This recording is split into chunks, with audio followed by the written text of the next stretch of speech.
इनकलाब होश दुश्मन के उड़ा देंगे हम, हमें रोको न आज, हमें रोको न आज। सम्मानीय अतिथिगण एवं आदरणीय निर्णायक मंडलगण, मैं ब्रिजलाला हिंदू महाविद्यालय का नेतृत्व करते हुए अगस्त क्रांति यानी भारत छोड़ो आंदोलन में युवाओं की भूमिका पर अपनी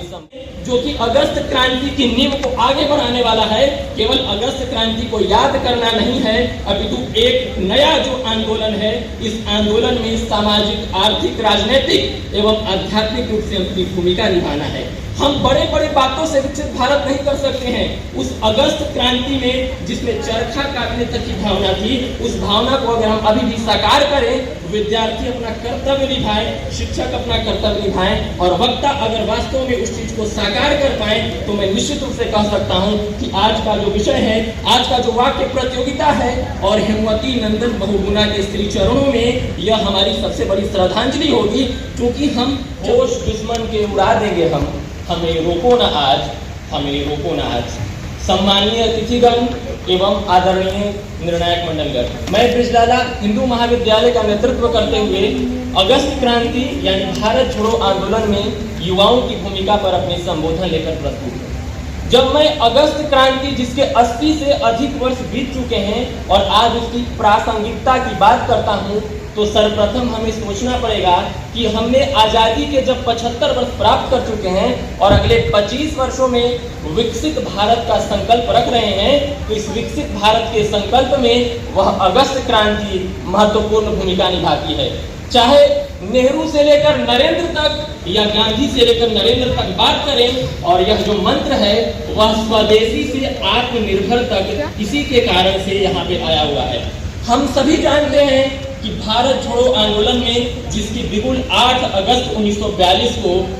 बजाई गई थी और उसके बाद में तमाम जो नेताओं थे उनको जेल में बंद कर दिया गया, लेकिन उसके बावजूद भी राम मनोहर लोहिया, अच्युत पटवर्धन, मीनू मसानी जैसे नेताओं ने न सिर्फ आजाद दस्ता गठन करके नेतृत्व संभाला, अपितु संचार से लेकर व्यापार तक एवं क्रांति से लेकर नए उत्क्रांति तक लोगों को जागरूक करने का प्रयास किया। कहा जाता है कि संगच्छत्वम संवदध्वम संभो मनासी जानताम देवा भागम यथा पूर्वे संजानानाम उपासते, यानी हम सभी साथ बोलें, साथ चलें और साथ मिलकर जब हम विकसित भारत के संकल्प को साकार करते हैं, तभी हम अगस्त क्रांति की और हेमवती नंदन बहुगुणा जी के सपने को साकार कर पाएंगे, जो कि स्वदेशी से आत्मनिर्भर भारत तक था। दूसरा है औपनिवेशिक मानसिकता से मुक्ति का। जब हम भारतीय दंड संहिता को भारतीय न्याय संहिता करते हैं, तब हम देखते हैं कि चूंकि हमारे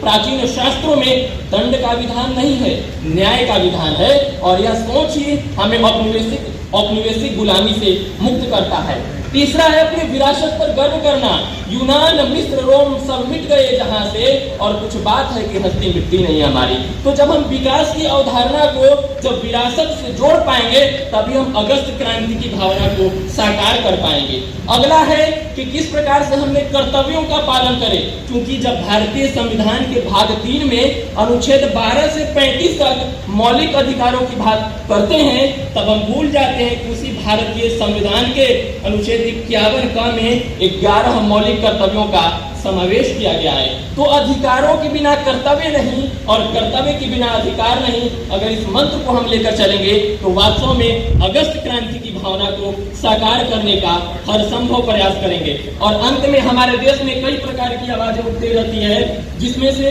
अलगाव की भावना है और एकता एवं एकत्व की भावना जब हम धारण करेंगे, तब हम वास्तव में जो हमारे जितने भी स्वतंत्रता सेनानी थे, उनके सपने को साकार कर पाएंगे। कहा गया है, अयम निजः परो वेति गणना लघु चेतसानाम उदार चरितानाम तु वसुधैव कुटुंबकम, यानी यह अपना है, यह दूसरों का है, यह छोटे हृदय वाले लोग सोचते हैं, और उदार चरित्र वालों के लिए तो सारा संसार ही परिवार के समान है। उसके बाद में जब हम एकता की बात करते हैं, तो कश्मीर से लेकर कन्याकुमारी तक, या जब हम बात करें गुजरात से लेकर असम और अरुणाचल तक, अगर इस भावना में उत्तरम यत् के साथ साथ कि उत्तरम यत् समुद्रस्य हिमाद्रस्य व दक्षिणम वर्षम तद भारतम प्राहु भारतीयत्र संतति, यानी जिस हिमालय के दक्षिण में और सागर के उत्तर में जो भारतवर्ष है, और यहाँ के लोग भारतीय कहलाते हैं। तो इस अमृत काल में जो कि अगस्त क्रांति की नींव को आगे बढ़ाने वाला है, केवल अगस्त क्रांति को याद करना नहीं है, अपितु एक नया जो आंदोलन है, इस आंदोलन में सामाजिक, आर्थिक, राजनीतिक एवं आध्यात्मिक रूप से अपनी भूमिका निभाना है। हम बड़े बड़े बातों से विकसित भारत नहीं कर सकते हैं। उस अगस्त क्रांति में जिसमें चरखा काटने तक की भावना थी, उस भावना को अगर हम अभी भी साकार करें,